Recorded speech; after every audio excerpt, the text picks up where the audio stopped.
While I was working in a Muslim masjid as an imam, as a parish priest, once I preached in my parish that Jesus Christ is not God. For me, God was only Allah.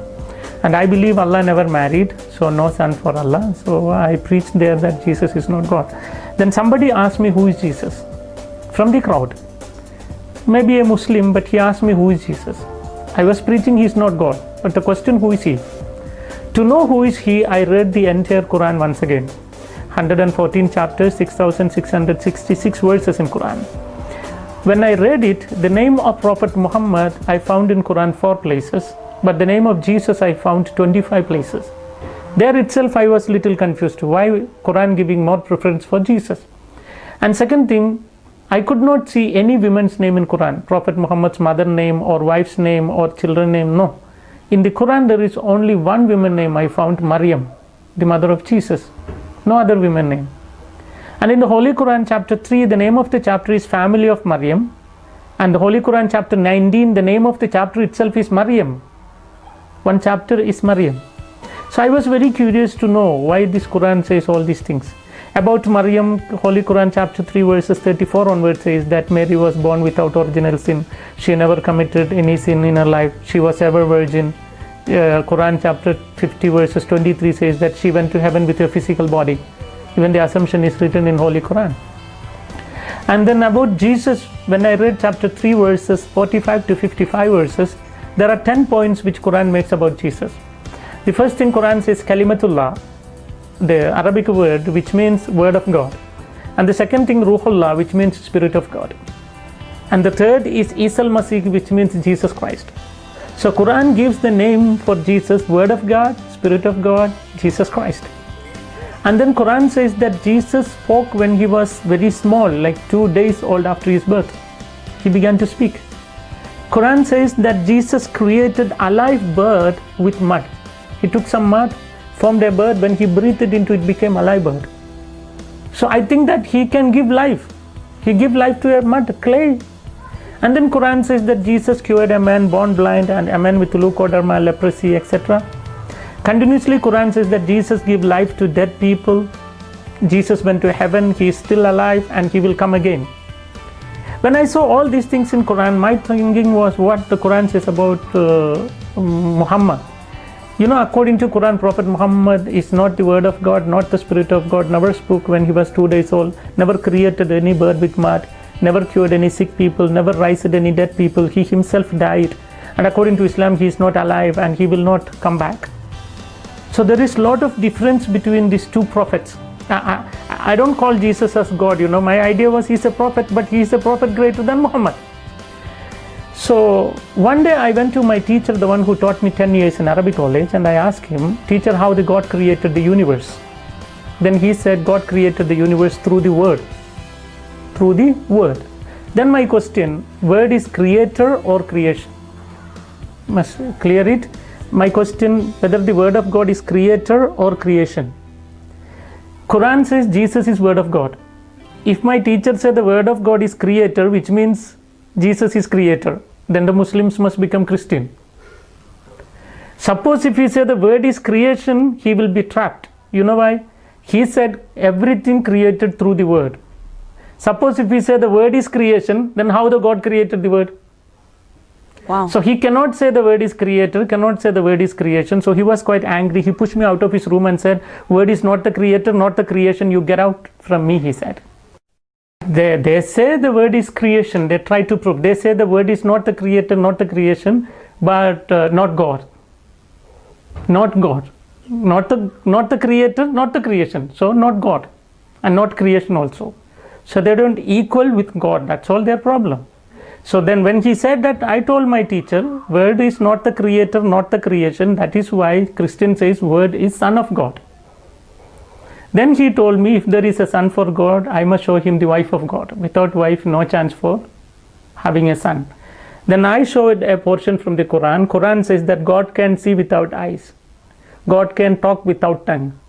God can hear without ears. It's written in Quran. I said, if that is the case, he can have a child without a wife. So there we have a big argument, and you know, at the end what I did, I took my Quran, kept on my chest, and I said, Allah, tell me what should I do. Because your Quran says Jesus is still alive, Muhammad is no more. You tell me whom should I accept. After my prayer, I opened Quran. I didn't ask anyone, I asked only to my Allah. When I opened Quran, I saw chapter 10, verse 94. You know what Quran says? فَإِن كُنْتُمْ فِي شَكٍّ مِّمَّا أَنزَلْنَا إِلَيْكَ فَاسْأَلِ الَّذِينَ يَقْرَؤُونَ الْكِتَابَ مِنْ قَبْلِكَ لَقَدْ جَاءَكَ الْحَقُّ. If you have any doubt in this Quran which I give to you, go and read the Bible, or ask the people, those who read the Bible. The truth is already revealed in that. So if you ask me, who made me Christian? It's not any fathers, it's not any sisters, it's not any bishops, it's not any cardinal, it's not even Pope. But the Holy Quran converted me to Christianity. So, and immediately after coming, it was not. I attended a retreat first, and I was not very happy. I was less than 19, not yet. I finished my studies and I was working in an Arabic college. Sorry, I was working in a masjid. So it was less than 19. And then while I was doing my Bible studies, there are a lot of points which touched me from Bible. The first day, Father read John chapter 1 verse 1 onwards. In the beginning there was Word, the Word was with God, the Word was God, the Word became flesh. So my Holy Quran says Jesus is the Word of God.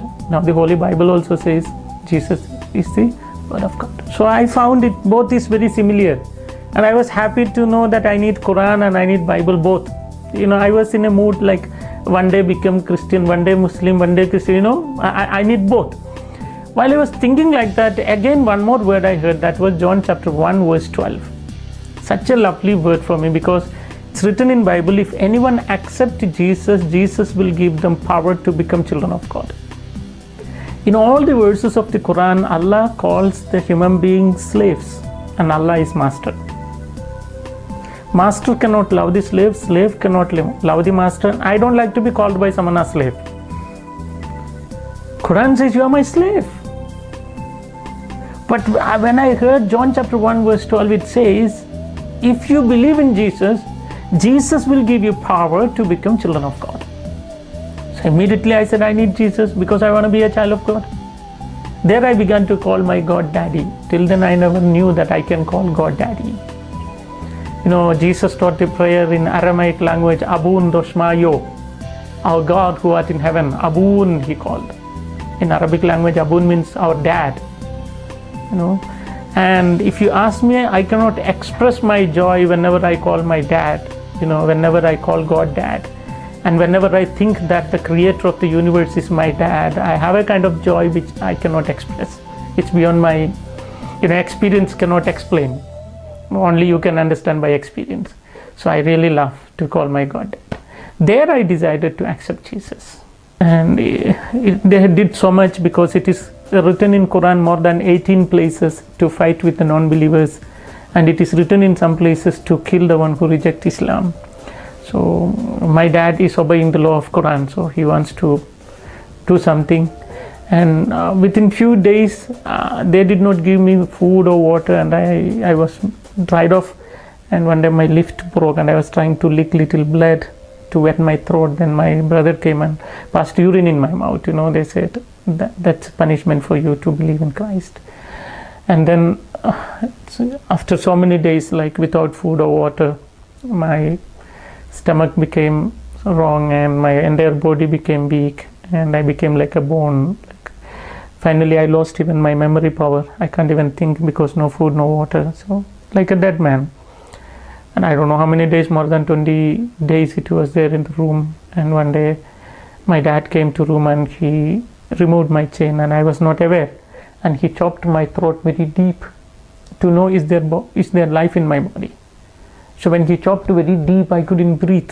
So when I opened my eye, I could see a big knife in his hand. So my dad said, it's your last moment, no hope. He said, if you need Allah, I will allow you to leave. If you need Jesus, I will kill you.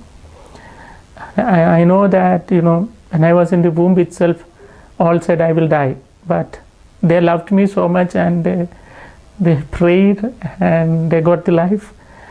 And now they want to kill me. So I don't know. And I know my dad well, he will kill me. So when I know that it's my last moment of death, I thought, anyway, Jesus died, but he came back. if I believe in Jesus and I to make it my life, a kind of a joy, it is better to die in Jesus. When I decided, suddenly a light fell on my forehead, a moonlight, something fell on my, and there was a kind of electric shock, something passed throughout my vein.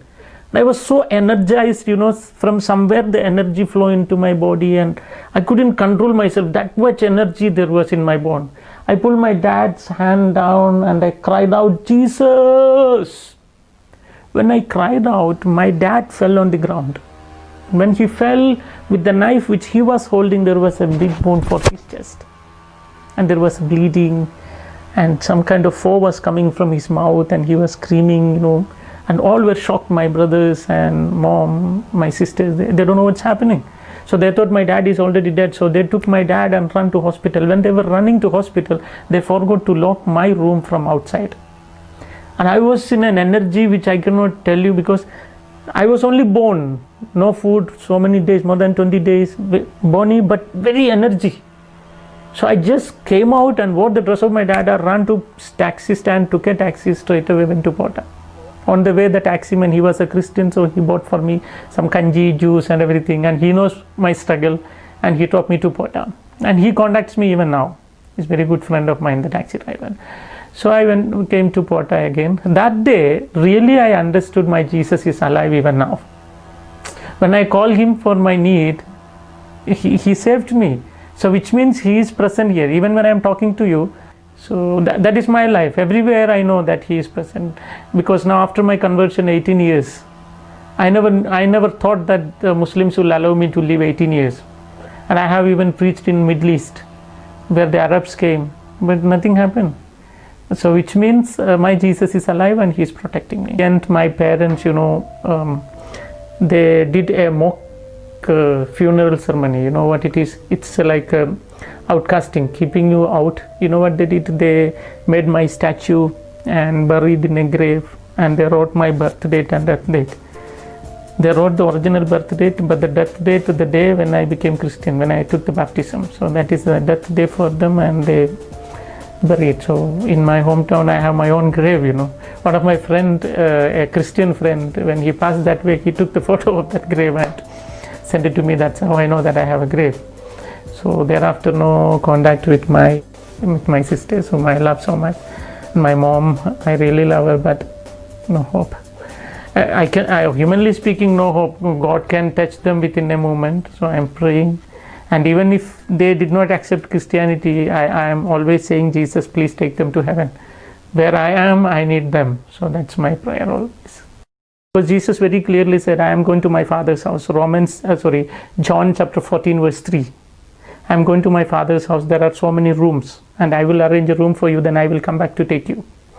So, I am so happy to know that my Jesus is arranging big bungalow for me there, big house. Once if he finish the work, he will come back to take me. I think it is a big bungalow, because last 18 years Muslims tried to kill me, they could not kill, which means still the construction is going on. Once if it is ready, then he will come back to take me. Then only the Muslims can kill me. Till then nobody can. So I am not afraid of death, because that is a fact. Only thing I am thinking, after my death, what? To have eternal life, you need Jesus. It says the block between God and man is sin. And in Islam, for the sin, they are offering animal. For their sin, they are sacrificing animal. In Hinduism, next birth. But only in Christianity, Jesus himself took my sin and my punishment, and he removed this sin from me, and he made me pure, and he can surrender me to God, the Father, saying that he is pure and I have purified. I have taken out all his transgression, his punishment and his sins. So now you can take him to heaven. So Jesus is my Savior. He is a perfect man, because I am man. My Savior should be a man. And he is perfect to God, because I need eternal life. Only God can give eternal life. And it's very simple to tell you. The consequences of sin is death. The consequences of sin is death. So to remove the death, what you should do? To remove the darkness, you must bring light. The same way, to remove the death, you must bring life. Whose life? In the Old Testament, they were giving the life of animal, because they believed life in blood and animal blood. and Muslims are doing even now. But to remove my death, I need eternal life. From where I can get eternal life? Only from God. And that is given by Jesus on the cross.